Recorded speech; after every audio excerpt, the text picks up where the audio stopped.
Income tax में depreciation purpose के लिए एसेट को क्लासिफाई करा गया है या तो टेंजिबल एसेट्स या फिर इनटेंजिबल एसेट्स। टेंजिबल एसेट जैसे कि building, furniture and fittings and plant and machinery. Intangible asset जैसे कि know how, patents, copyright, trademark, licences, franchisee, any other business या कमर्शियल राइट। लेकिन बिजनेस और प्रोफेशन की गुडविल को कवर नहीं करा गया है, इसके ऊपर आपको डेप्रिसिएशन इनकम टैक्स में नहीं मिलती है। पहले मिला करती थी लेकिन अब नहीं मिलेगी। अब ये तो हो गया कि एसेट की क्लासिफिकेशन देख ली कि इस तरीके से टैक्स के पर्पस के लिए डेप्रिसिएशन जब निकालना हो तो एसेट को ऐसे क्लासिफाई करा जाता है। लेकिन पॉइंट ये इनके ना टैक्स में अपने अपने रेट्स भी स्पेसिफाई कर रखे हैं। तो रेट कौन कौन से हैं एक बार वो भी देख लेते हैं। तो देखो रेट्स में अगर हम बात करें बिल्डिंग, तो बिल्डिंग में भी यहाँ पर फर्दर तीन है बिल्डिंग, तीन तरह की, या तो रेजिडेंशियल या नॉन रेजिडेंशियल या फिर टेम्परेरी स्ट्रक्चर की। तो रेजिडेंशियल का रेट होता है 5%, नॉन रेजिडेंशियल का 10%, टेम्परेरी स्ट्रक्चर्स वाली जो होती है उसका होता है 40%। अब ध्यान रखना, नॉर्मली बीकॉम, बीबीए या यूनिवर्सिटी लेवल पर जब आपको क्वेश्चन आता है डेप्रिसिएशन का सॉल्व करने का, तो नॉर्मली रेट्स आपको गिवन होते हैं, बट स्टिल आपको पता होने चाहिए रेट्स क्या है। तो हम वही यहाँ पर कवर करके चल रहे हैं और ये बड़ा सिंपल भी है, तो बस फिर बातों को ध्यान से सुनते रहिए, ठीक है।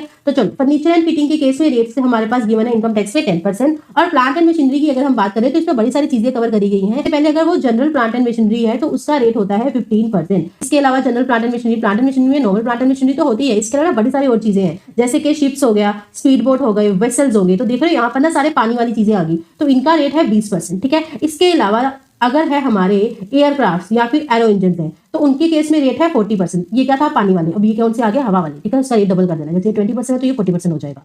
उसके अलावा इसके अलावा देखो जैसे कि कंप्यूटर हो गए, लैपटॉप हो गए, बुक्स हो गई, ठीक है, पोल्यूशन कंट्रोल इक्विपमेंट्स है, एनर्जी सेविंग डिवाइसेज है, तो इन सभी का रेट भी 40% गिवन है, ठीक है। इसके अलावा मोटर व्हीकल अगर यूज्ड फॉर बिजनेस है तो उसका है 15% रेट। लेकिन अगर हायरिंग बिजनेस वाले हैं जैसे ओला टैक्सी वाले हो गए तो इनके केस में रेट है इसका डबल कर देना 30%, ठीक है। तो इस तरीके से हमारे पास प्लांट एंड मशीनरी में काफी सारी चीजें कवर करी गई हैं, तो उन सभी के यहाँ पर रेट्स हैं। इनटेंजिबल एसेट्स के केस में अगर हम बात करें तो यहाँ पर डेप्रिसिएशन का रेट दे रखा है 25%, ठीक है। तो यहाँ पर इसी के साथ हमारी ये डिस्कशन कंप्लीट हो जाती है कि टैक्स पर्पस के लिए एसेट्स का क्लासिफिकेशन क्या रहेगा और उनका रिस्पेक्टिव टैक्स में रेट्स क्या गिवन है, ठीक है।